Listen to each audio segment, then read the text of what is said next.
Welcome back to Prospect Channels TV. My people, we don't come back again with another Ogbonge update concerning this issue of Biafra. The Biafra war when we say it don't pass. And the way this Yakubu Gowon, they talk about it.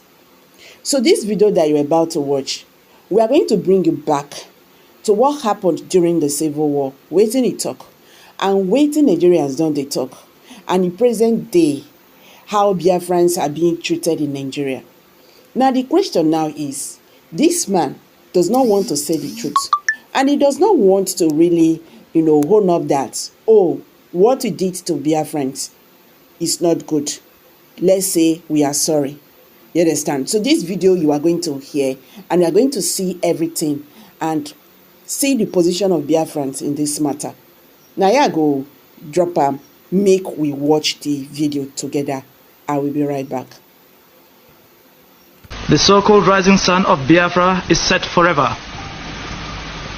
It will be a great disservice for anyone to continue to use the word Biafra to refer to any part of the east central state of Nigeria. Who provoked the war and those who prosecuted it contributed largely to the death of Nigerian morals, and we have not gotten out of the woods, even since then. You've always felt that that war was preventable. It was a stupid war. It was a cruel war. It was a war that ought not to have taken place. If Gowon had apologized to the Igbos, as you said? If he had apologized at that point in time, and also been able to rein in Usman Katsina and those who were belligerent, those who were murdering Igbo folks in the north, if he had been able to handle them. But the Christian, the Catholic, the catechist son that he was, he certainly was not able, because he didn't put himself in power. It was the Fulani oligarchy that put him in power. So he could not handle them? He couldn't handle, because it was not really, he was in office, wasn't in power. The Murtala Muhammads were in power? Oh, yes. So Murtala Muhammad would tell him off at executive meetings and say, use unprintable words on him, and he would just keep quiet. I mean, he didn't know how he became head of state. So why was he scared of the Murtala Muhammads? I think that was a long story, because he knew that it was Murtala Muhammad and his clique that killed the Ronsi, that took over power, and they knew what they wanted, and the gory nature of the coup, very bloody, very bloody. Even though it wasn't bloody at the point of the coup itself, it wasn't bloody in Ibadan, where they arrested Ronsi and Fajui and killed them at Ladopo. But when you look at the camp in Ibadan, and the camp, especially in Abeokuta, where you had more than 80% Igbo officers, and all of them were slaughtered. And also at Ikeja cantonment, where Igbo officers were also slaughtered. It was obvious, therefore, to Gowon that even if they put me there as a figurehead, there was not much I could do to rein those who are perpetrating. And even number two to Ironsi, who was Gundipe from my village, had to run away. And that same clique is still holding on to the state, right? Till tomorrow, but their days are numbered, yes. Taburi, yes, we agreed on area commands for the armed forces. At Aburi, we agreed that the police force will be decentralized. We agreed on those. Yes. We agreed even to show that we didn't separate. At Aburi, we also agreed on certain revenue formula. That's what happened at Aburi. Aburi again, because I always end up, it sounds odd today, but I always end up by saying I must have been naive, because I believed actually that would be the end. I'll confess to you, when I got back to Enugu, oh yes, I had a party. believing that probably the danger was over. That's what we thought. Until they then began to deny everything. A total waste, a gross, costly error. It is an avoidable war. It is an unjust war. And I said so at the time, as you probably know. And I was appalled by the fact that we went to war so easily. I should explain that I believe very much in the right of self-determination. Otherwise, what was independence all about? What's the entire struggle for liberation on the African continent all about, if it is not about the right of people to determine their own destiny? And to find us fighting a war to preserve the demarcations inflicted on us by foreign intruders was for me an act of abject mental enslavement. It was surrendering our will and the readiness to go to war and lose close to 2 million people to preserve something which was imposed on us by total aliens. It was for me a humiliating fact. It is worse than a crime against ourselves. It was just a denial of who we were as creatures of reason, of volition, of self-determination. It made nonsense, in fact, of what I considered we were. So, and the consequences are still with us till today. Talking to himself. I mean, Gowon. Is he confusing himself? Because I do not understand what he's actually talking about. Can Gowon actually come up and open up what happened in 1967 that led to that war? I don't understand. And I think it has gotten to a level, thank God for the awareness now. Yes, even though they try to make sure that the Niger Delta or whatever they call themselves, the South or whatever they call themselves, does not come together, now or even before now, to form a major formidable, Biafran force, that will checkmate, their influence in Niger Delta, in our resources called in that crude oil, But I don't want to listen to Gowon. I don't. It's not that. In fact, when I saw that statement, I don't know actually what he is talking about. Nigerians need to ask him questions. Is his own perspective of the Nigeria Biafra war different from what Bangida is talking about? Let him open up. Stop manipulating. Who is the person that made you to go to war that you don't want to go? You are telling lies. Go on. You must pay for the over 6 million lives that was killed in that war. I can tell you, most of them, are they not Nigerians? They were Nigerians that were killed because of your incompetence, because of your wickedness, because of the way, the irrationality that you brought into the issue of leadership. Who is the person that was behind? Who actually influenced you that you abandon an agreement in Aburi?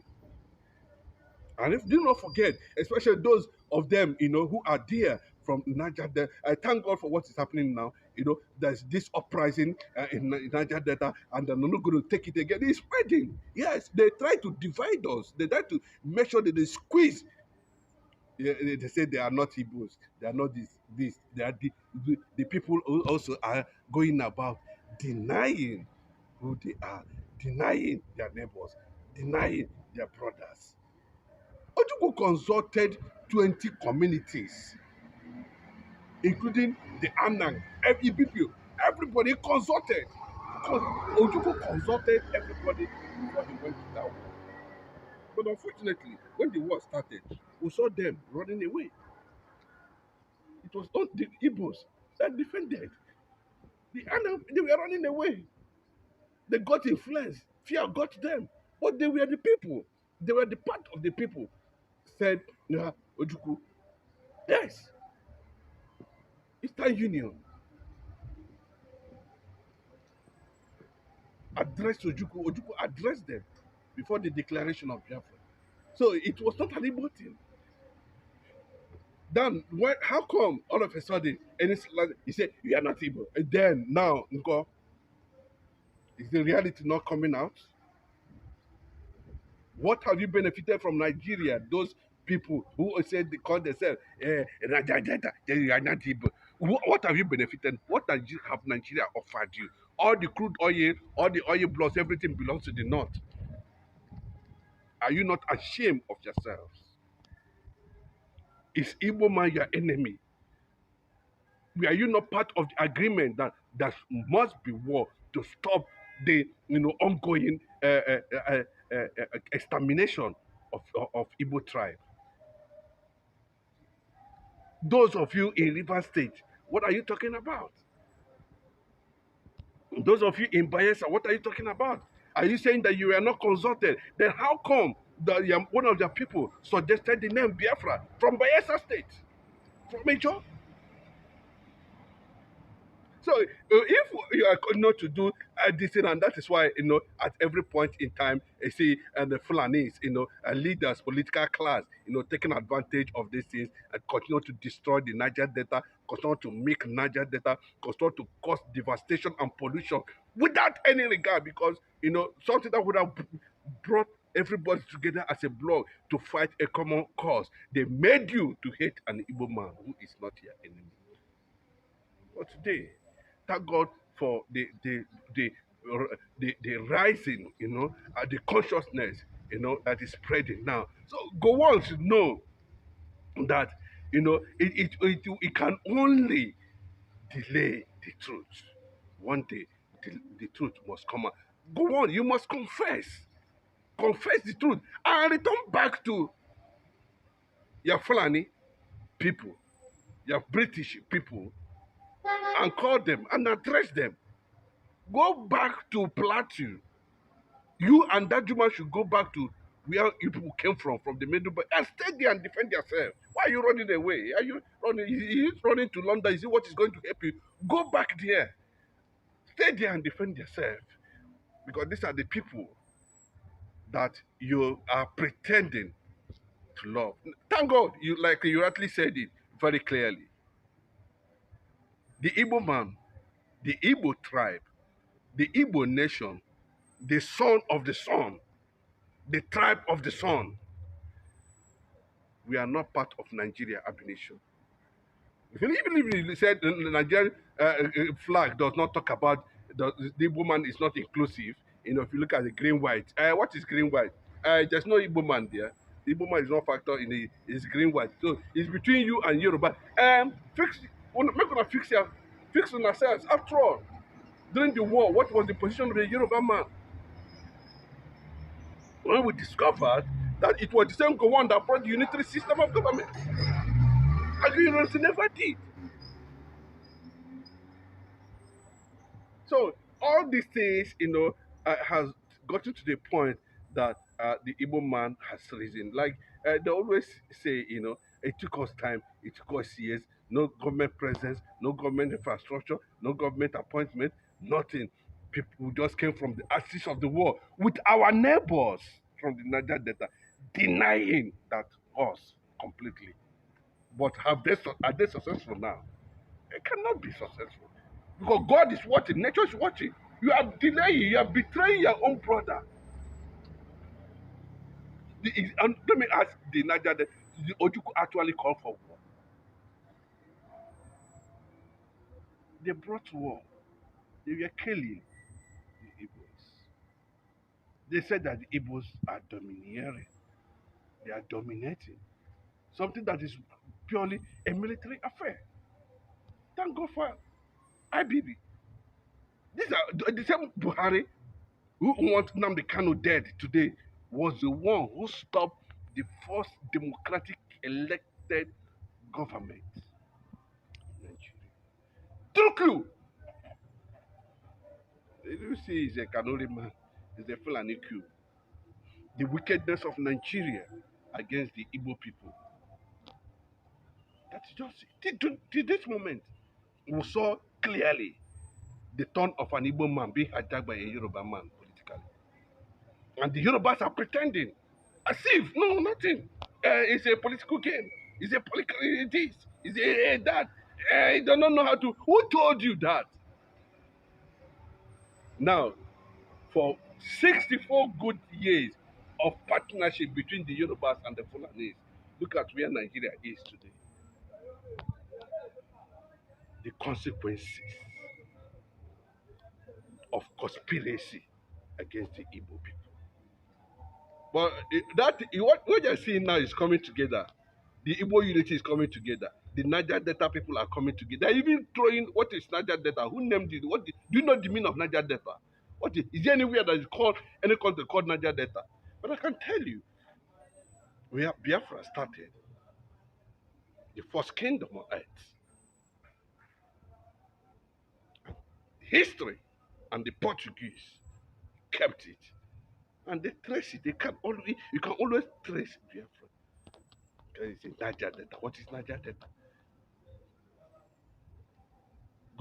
Go back to the history and find out what they called Old Eastern Province.